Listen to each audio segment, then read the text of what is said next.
Hey guys, Big Al here. Today we are starting the third video of 7mm Magnum Reloading. Today we are going to be cleaning the primer pockets, chamfering the case mouths, cleaning the cases by just wiping them down with an alcohol patch, and priming them. So let's get started. Got our case. What we start with is the primer pocket. I have a little attachment on my case trimmer. Put it, the primer pocket in the attachment, turn it around a few times, tap it out, and it is cleaner. Then after that, grab the chamfering tool. This is the Lyman chamfering tool. A few turns on the inside chamfer, a few turns on the outside chamfer, and you're good. You have a case that's almost completely prepped, just needs wiped down. So, next case, and I'll show you what it looks like beforehand.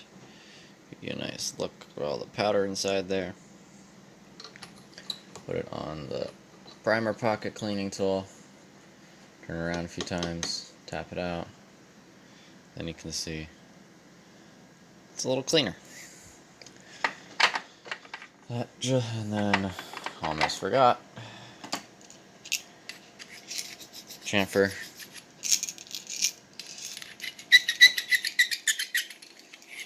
The outside chamfer squeaks, but doesn't really matter. And just do the same thing to all 13 of these cases.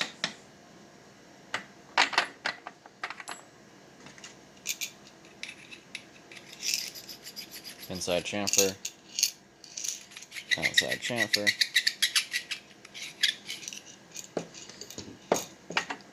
Next case. Pretty quick process, but definitely adds up in time when you increase the number of cases. All this stuff is going to be the same exact way pretty much as what I did with the 22 Hornets, so if you want to watch that video, you can head over to my channel and you will find it there. The only difference is that I did not use a alcohol cloth to clean it, and the way I primed it was differently, and the way I used the powder measure was different. So, have to check that out, see what was going on over there. The reason I'm doing this test is to see how fast I can get these 120 grain Mauser ballistic tips to go. The one manual, which was an older manual from I think the 70s or 80s, suggested that in a 26-inch barrel that it would go about 3,400 feet per second with a max charge. Now I'm using a 24-inch barrel, and that was what the other two manuals were for. But neither of them had anything like too much over 3,200, which I seemed pretty slow, but I don't know. So we'll have to see what we get, which is why I'm doing this test. I'm very eager to see what our results will be.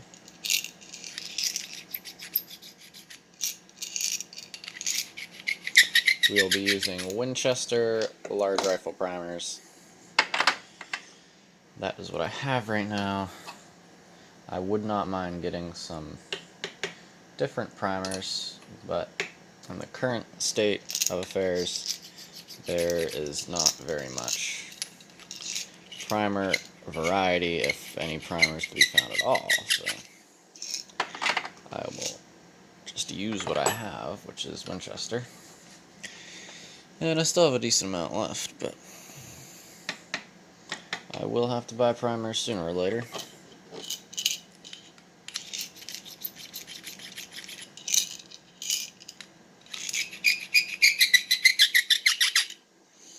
Yeah, sometimes I forget how squeaky this case chamfering tool is.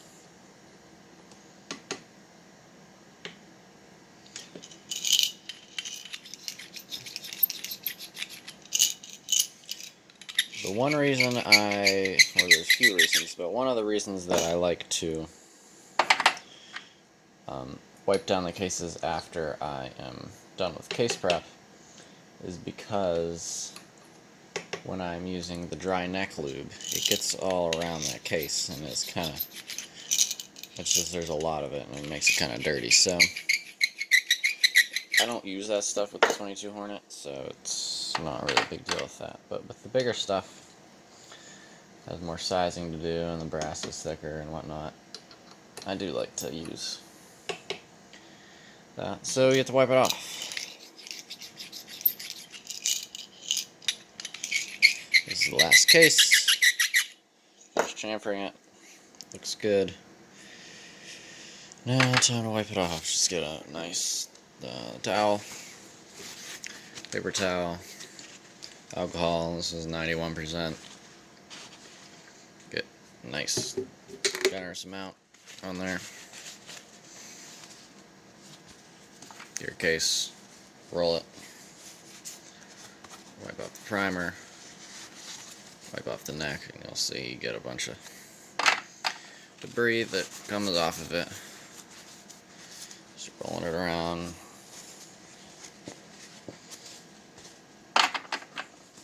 Not a necessary procedure, but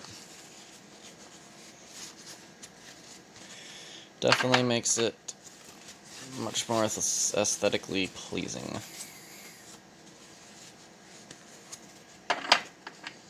It's not what these cases are for, they're just for testing, but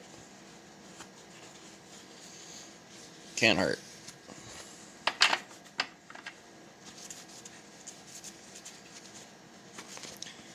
And since I only have 13 of these, it doesn't feel as bad doing it. When you have 50, sometimes it gets annoying. Which is why you should invest in a tumbler if you're into that kind of thing.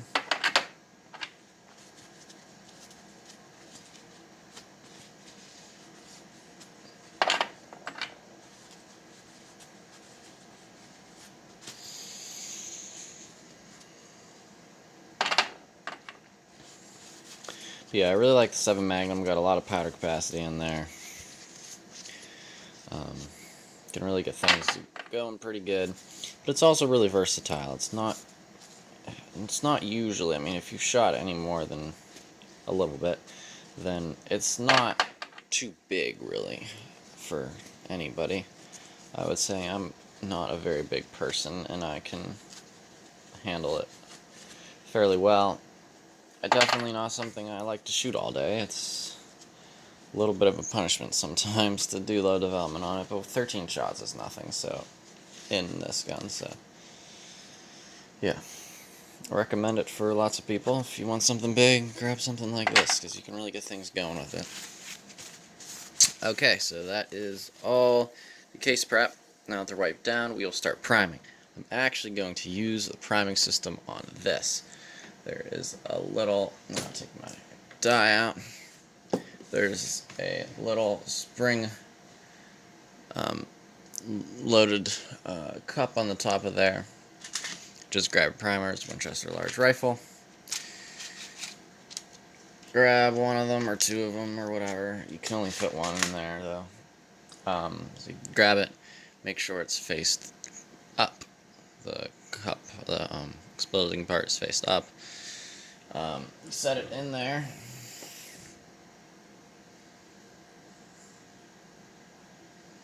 Right there. Grab your case. Insert it in the shell holder at the top of the press. Then you go down.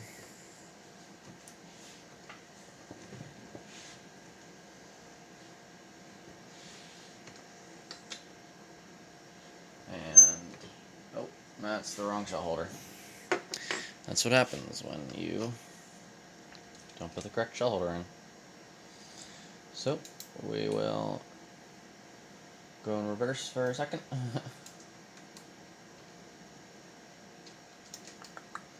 Take this out. Now we will make sure we grab the correct shell holder.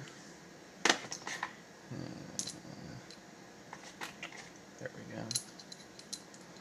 And make sure that priming system works with this one. I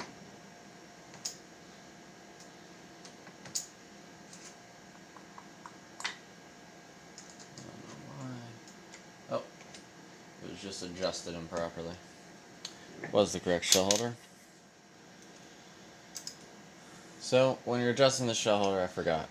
You loosen the screws, adjust the shell holder plate all the way down, then you tighten the screws, which would make sense, but sometimes one forgets. Tighten the screws, raise it back up, then insert the shell. At this point, you've already had your primer in. Seat it all the way down, pull it back up. Got your primer. You can keep going from there. It's not too bad when it comes to time. You are handling the primers a lot, and a lot of people don't like that for various reasons, but I do not mind. Grab some more primers.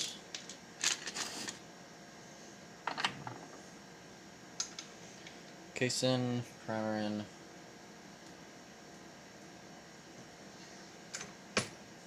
Seat it. Case in, primer in. Yeah, I usually use my RCBS priming tool. I think I probably said I was using that during the introduction video. But I do have a shell holder that you can actually prime through that works in this press, so I'm going to use it. I don't know if it's faster or slower than my RCBS priming tool, but it works well. And I think you probably get as consistent or a more consistent seat because of the power of the press. So, dump some more primers out. Probably should put them in a primer tray, or a primer, yeah. Primer tray just to get them organized, but dumping them out on your table also works as long as you're not doing like 100. But yeah, as you can probably see, these are seating very easily because this press has a lot of strength and a lot of leverage. And it can really get them in there, which helps with consistency.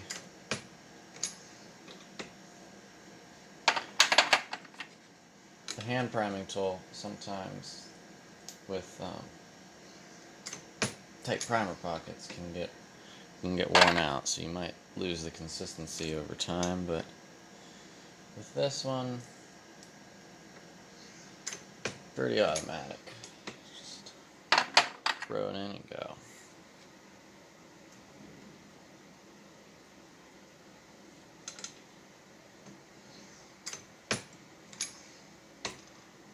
There you go, that was the last case.